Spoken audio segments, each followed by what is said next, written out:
Welcome.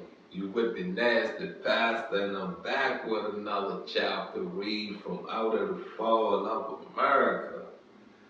Very wonderful book that the minister Elijah Muhammad penned. you know, gave us a tool to understand, gave us a walk, of really being a detective. You got what I'm saying? Some of this stuff you could be a detective with, you know what I mean? You could really you know, you could really find some things out about the people around you. You could find some things about the businesses you go into. You could find some things about the structuring of your educational system, your economic system, your judicial system. You have to use this book as a tool, as a guide to seeing your oppressor. You do. As a guide to seeing your oppressor. And in the now, you know what I mean, you have to take your I'm gonna call it blinders, but you have to take your blinders off of race, of culture. You have to, you have to take that off. You do. You know what I mean? Come on now. I said it before, your mama can be your oppressor. Your daddy can be your oppressor. Your brother, your sister, your uncles, your nieces, your nephews, your friends, your associates, your teacher. There's not a person walking alive and living on this rock that cannot be your oppressor. They can. They really can. They really can. So, reflect back on, your no's. Reflect back on your yeses. Because, see, a yes can oppress you. Yeah, it can oppress you. It's the same as being blessed. If you can't maintain that blessing, it oppresses you. It puts you in a situation, in a struggle that is oppressing, right? Right? Oppressing, right? It's bringing you down. It's not lifting you up, right? Cool. Look, let's get into this chapter read, and we're on chapter 24, and this should be the last part. From what I see, we only have 3 pages left. Let's dive in. Our people, we have no knowledge of the book and scriptures, can make grave errors in trying to continue with the old world of the black man's enslavers and enslavement. There are many of our people, especially among yesterday's leadership, who desire to lead the shackled slave into more secure shackles for the sake of the master and for the fear of the master's dislike of the leadership. Now, what did I just say in the intro? Come on now, what did I just say in the intro?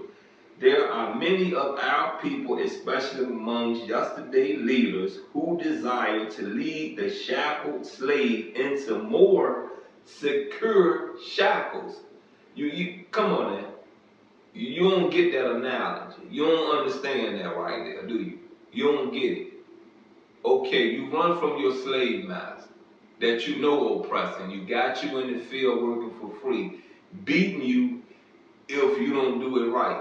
You understand what I'm saying? Feeding you piss, manure. You're eating manure, you're drinking piss. You understand what I'm saying? Okay, so this other person come of your culture, and let's just say may not be of your culture. It could be another culture. Come to you, say, come on, I'm going to take you about this. You get me? I'm going to take you up out of this. But you have no understanding where they're taking you to. That could be worse. That goes into the phrase, into the quote, the grass ain't always as green as it is on the other side. You get on the other side, you start realizing, no, I'd rather just go and stay there. I'll deal with this for a minute and figure my way about this. Let's proceed. This found among the spiritual leaders more than among the political leaders of Black America, which makes manifest to you that the spiritual leadership fears not the God of truth and justice, but fears the enemy of God. God is the author of freedom, justice, and equality of man. We must have unity with the black nation of the earth, of which you and I are members. Come on now. We must have what? Unity. And who are leaving in search of us, since now having the knowledge that we were bound in the chains of slavery in the western hemisphere of our earth. What we are? We in the west, right? Cool. We cannot come forth making the steps of freedom towards a free people until the shackles have been cut to allow our steps to be made freely. Come on, release some things. Let go of some things. You're payers. You're payers. I don't care if you've been raped. I don't care if you've been molested. I don't care if you've been beat down, battered, bruised, cheated on, whatever. You got to break free of those things. Those things put a mental reality in you where that you're scared to go outside, which makes you a prisoner in your home. You're scared to meet new people, which makes you a prisoner in society. You get me? A prisoner in society. So I say this, you know what I mean? Let go. Let go of some things. Heal from some things. Seek counseling so you can talk. Seek counseling so you can hear what your process should be in your healing. Let's keep it moving. We cannot come forth making the steps of freedom towards a free people until the shackles have been cut to allow our steps to be made freely.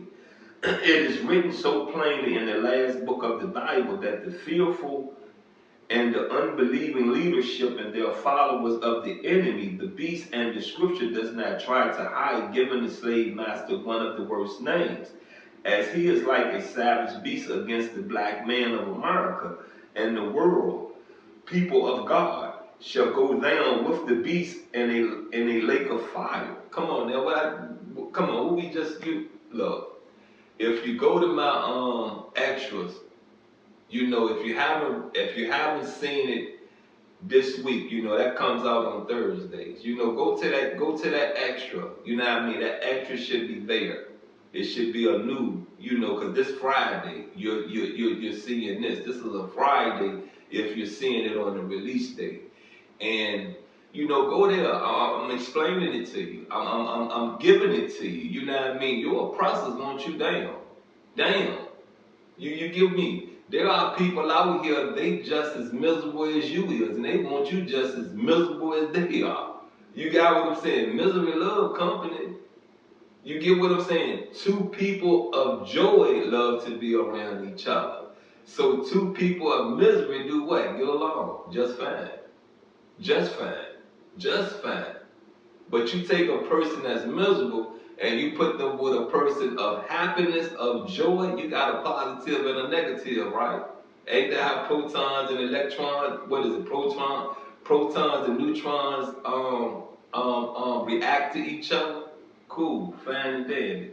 Let roll. Our unity with God, who has already appeared among us in the person of Master Fard Muhammad, to whom praise is due forever, will set us in heaven while we live on this earth, our national home. Now, that's the end of this reading. And let's get back to these protons and these neutrons. You know what I mean? Have you ever took two magnets and try to push them together, and it's a force that just keep pushing you away? Keep pushing it further back. Okay. You don't understand when people are of like mind.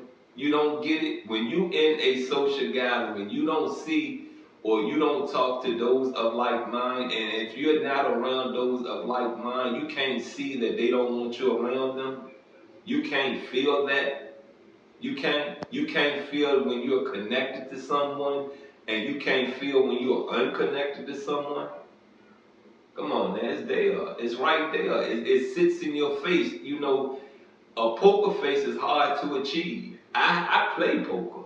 I'm not that good because the games I like to play, I have to really keep a ledger to know when I won.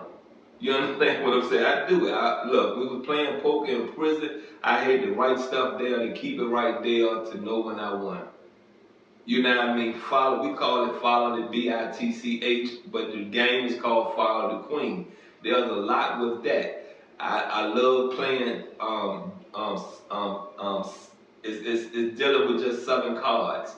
You know what I mean? What else? Texas Hope, whatever it is. Look, it's a lot of names that I still don't remember, but I love playing poker. And it's hard to have a poker face. It's hard. Some people you can look in their face, see they ain't got nothing in their hand. Some people you will lose your life. You understand me? Your life, because they would sit there, look depressed.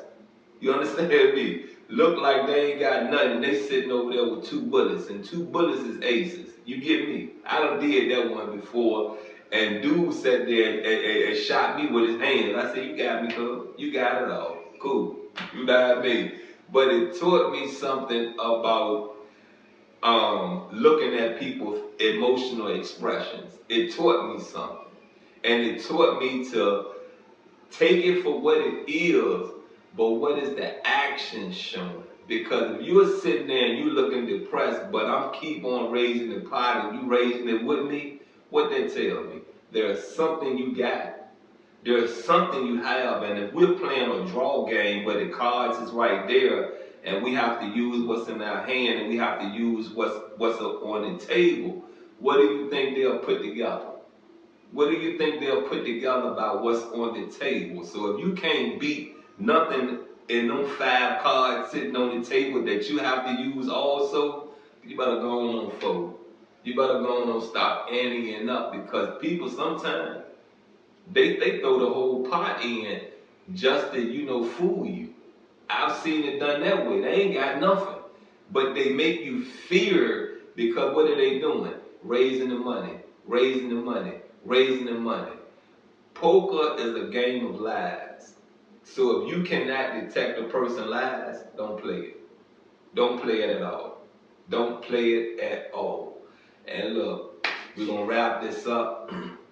And as I said, that is the end of chapter 24. Next week, we'll be in chapter 25, and it's America's loss of friendship. How many of us have lost friends? How many? I've lost one in high school based on a lie. You feel what I'm saying? On a lie. But it taught me something about him, that if we would have kept proceeding to be friends, I probably would have been dead somewhere, because he's easily influenced to listen to others about me. And he should have known from day one, that ain't me. He should have knew that from day one.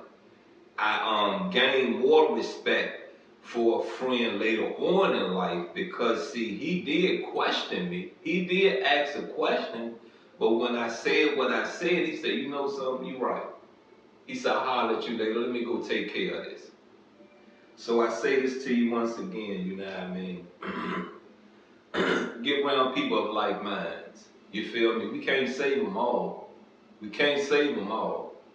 And it's time for us to really show people that, you know what I mean?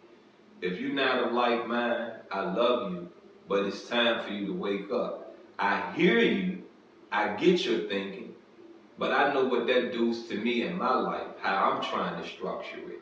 So if we're going to be cool, we're going to associate ourselves with each other, then there's a line drawn. Please don't ever cross it. You've been with the nasty pastor. I'm out, and I love you.